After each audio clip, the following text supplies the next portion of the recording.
So it's June, and I figured that I was going to talk about this a lot. All 11 other months out of the year, I try to stay away from it as much as I can, even though that usually doesn't work out that well. But I try, right? That's all that matters, is that I try.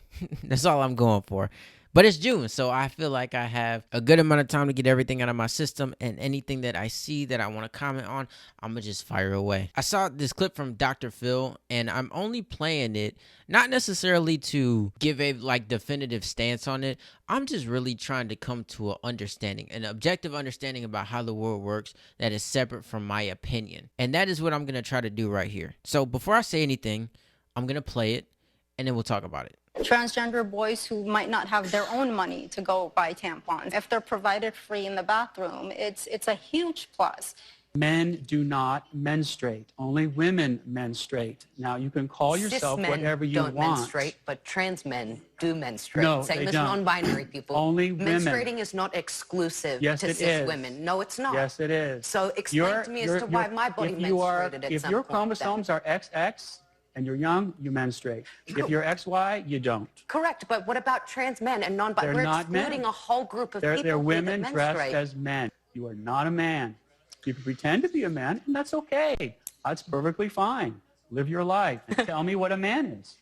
Well, what's a man to you? You define a man for me. You have chromosomes that are X and Y. That's what a man is. So why are we just looking at the science of this as an example? Science. When we've learned sex and gender identity are they're completely different things. They're not completely They different are things. completely different. Completely different words. And Sex is what you're born with, the sexual reproductive organs you have. Gender is what you identify with. They're completely Well, I don't different accept that things. distinction. You have to argue for it. You're just giving a conclusion. You're just making it up. So it's clear that we now live in a world that has completely disregarded fact. And it's evident because you can't even mention something that's a fact anymore without being labeled some type of phobia or ism, or being labeled as somebody who's like spewing out hate. Right? If you say that a man is a man and a woman is a woman, somehow, some way, in some crazy reality that we live in now, that is hateful. So I kind of broke it down in my head, right? There's so many terms that are going around. So I've kind of just tried to figure out what they mean and how they relate to each other. So there are 3 different terms that I hear floating around all the time. The first one is sex, the second one is gender, and the third one is gender identity. Sex refers to biology, so whether you are a male or a female. Gender and gender identity, they have been made out to be like these socially constructed terms where you can wake up, and because it's a social construct, you can just say whatever gender you want to be that day based on how you feel, and that's what it is. And it's completely separate from sex.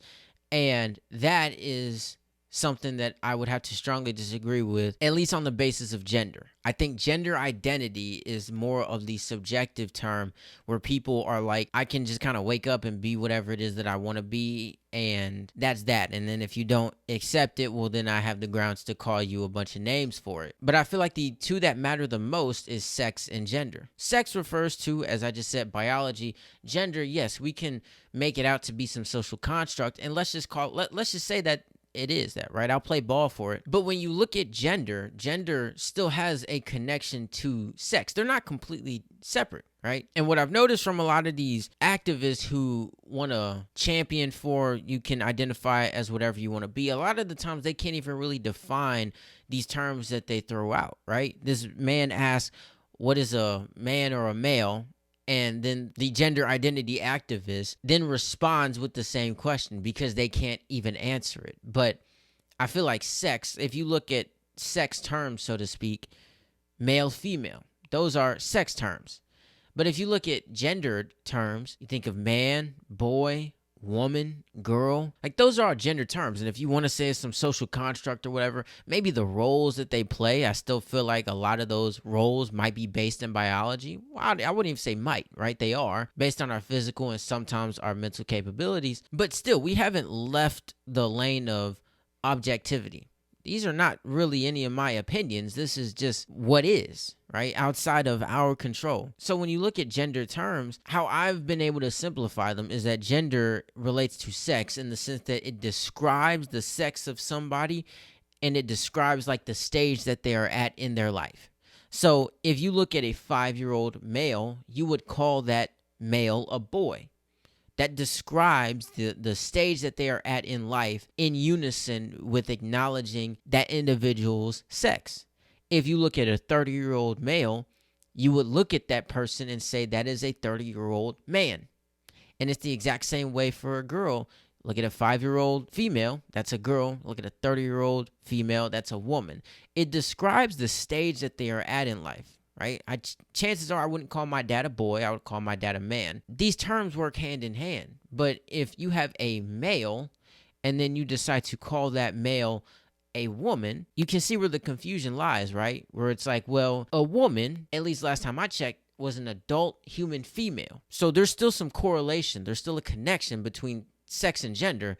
They're not completely separate. Yes, they're separate terms, but they work together to correctly and objectively identify a person. Now, what frustrates me about this whole topic is how quick people are to cry bigotry and homophobia and all these other terms or whatnot without like citing any evidence for their position or without backing it up with any data or facts or science. This person is like, why are you just referring to the science? Well, that's because science is real. That's what we know to be real. And it's really, really ironic because a lot of the people who were like, trust the science 2 years ago when we were in the middle of a pandemic would go completely against it, or they won't even acknowledge it to maybe back up their argument. If I'm having a conversation with somebody who takes the stance that they can identify as whatever they want, I'm not even quick to negate them on their position or to challenge them initially, right? I'm just simply asking for you to back your claims up with something instead of just jumping from A to Z, right? A is when you're born, and then Z is I can identify as whatever I want. And then anything that has happened in between, or any data or any research that's necessary to validate such a claim, is just irrelevant, because at the end of the day, it comes down to how you feel. That's nonsense, right? And what's even more interesting is how like there has been such a lack of respect for how people who are born like females, right? Because a lot of this happens to females, right? The vast majority of these cases are biological males transitioning into females. That seems like that's the vast majority of them, right? I look at these people who go into sports or other prominent people, and they were originally male and then they transition into a woman. But no one is really taking into consideration how like biological women feel. Like you were born a woman and you have lived your whole life a woman, and then you have these biological males who are coming in and claiming to be women, and now they reside in the same spaces as you do. And it's interesting because I saw somebody describe it like this. I've seen people comparing like some of the men, women, transgender men, women, I'm getting it all backwards, to like doing blackface. Right. Is they're like literally making fun of women. When you break it down and really analyze what a lot of these people are doing, especially real famous people now, like somebody like Dylan Mulvaney, when you look at what somebody like that person is doing, they are taking their natural body, the body that they were born with, all the parts that they have. If they don't go as far as to chop them off, they put on women's clothes, which, yes, that isn't, an important factor because it helps us determine who's a woman and who's a man. It's crazy to have to even explain this, but it's the reality that we live in now. But they put on clothes to appear as a woman. They will put on lipstick and makeup and wigs, and then they will wake up and say, hey, I'm a woman. And not just, hey, I'm a woman, and then I want this and I want that. And then they start getting all these things, these opportunities. In cases like that, individuals, you start getting sponsorships and all these things because you said that you were a woman. Now, following in line with this person on the show, right? If you want to identify as whatever you want, go for it, right? I've mentioned it before how a lot of my frustration lies in when these people are like trying to impose their will on society, right? Try to guilt trip you or try to brand you as something that you're not simply because you don't subscribe to their lifestyle or their ideology, right? And I think that's why a lot of other people like might bring this topic up. It's not necessarily because they seek it out. It's because it's thrown in their face 24/7. And if they don't jump on that bandwagon, they're a bigot now. Another term that I hear a lot, right? Where if you have no argument to hit anybody back with, if you have no data, bigot is just the easy word to go to, right? It's quick. And you can say it And because you got half the country that subscribes to this ideology, you feel no real responsibility to like back up your claim with much of anything else. Somebody disagrees with you, just call them a bigot and then move on with your day as if you've like done something substantial or you've pushed forth your position any further. You haven't. It's not necessarily this game of just agreeing or disagreeing with people. A lot of it is just understanding, right? But if only one person or one side of the conversation respected the topic or the person that they were going to be interacting with enough to do the research, to come with data and supporting facts to be able to back up their claims, while the other person just says, hey, you're a bigot, that's where the disconnect lies, right? Because at the end of the day, even if you see the world in that way, you can still try to get to an understanding, but it's kind of hard to do that if we're just going to resort to third grade tactics of, if I don't like what you're saying, not only are you being hateful to me, but then I'm going to ironically call you a hateful name